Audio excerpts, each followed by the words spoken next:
It is Mock Draft Monday, so Ryan Wilson has a new mock draft on CBSSports.com. 3 quarterbacks going in the first round, guys, but none of them in the top 10. It's been almost a decade since we've seen that. 2013, the last time no quarterbacks were taken in the top 10. That was the E.J. Manuel, Geno Smith draft. And here is where the quarterbacks go. Matt Corral to Washington, Kenny Pickett to New Orleans, Malik Willis to the Detroit Lions in this latest mock draft. Danny, talk about the fits here, and do you see any one of those guys starting week 1? No, I don't see. I think, and you were talking about this class being, similar to the 2013, which is a bad draft class with E.J. Manuel going 16th, the highest quarterback taken. It's not a great class. And I've said this all along that these quarterbacks that are coming out need really stable, good organizations in order to succeed. Like, I'm concerned about all of the fits here. Washington, with the ownership being a little bit of a mess, instability at quarterback, there's a talented defense, so maybe you could see that. Maybe there's an opening there because there's just not much competition with Taylor Heineke there. So maybe you could see a Matt Corral overtaking him, but I don't think he's ready.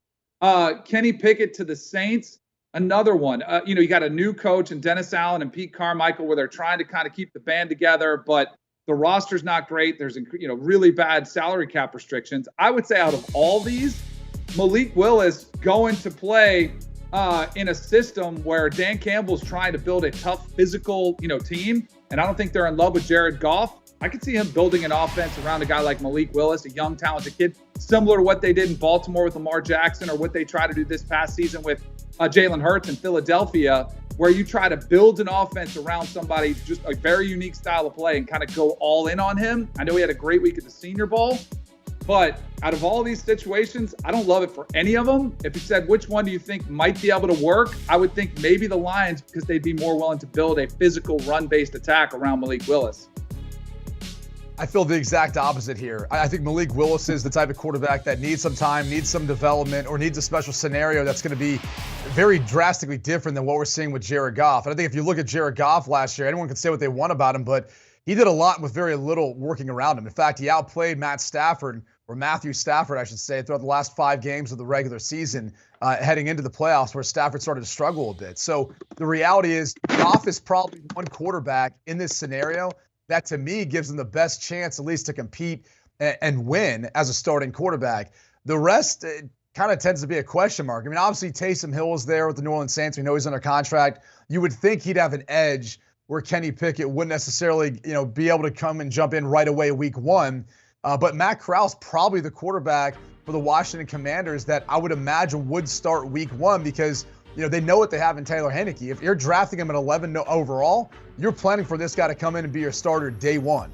And that's how you should prepare him. I mean, look, in this scenario, if they all get drafted in the first round, I think they all eventually end up playing.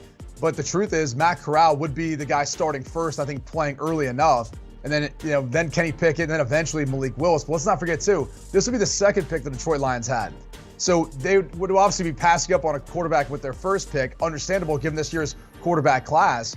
But I think they're also looking at more as the long-term plans. If they draft Malik Willis at number 32 there, they'd be saying to themselves, we want to have him under a 5th-year contract. We want to have that additional year of control so we can let Jared Goff play. We can let him sit and learn. And we can continue to build this team out around him and not put him out there and put him in harm's way. And Ryan Wilson has the Lions taking Aiden Hutchinson, the edge out of Michigan, number 2 overall, with their first-round pick of this mock draft. Do you want a sports network that delivers everything that matters about the game? The highlights, the picks, the instant analysis, no yelling, no fake debates, no politics. Hit the subscribe button and never miss a moment.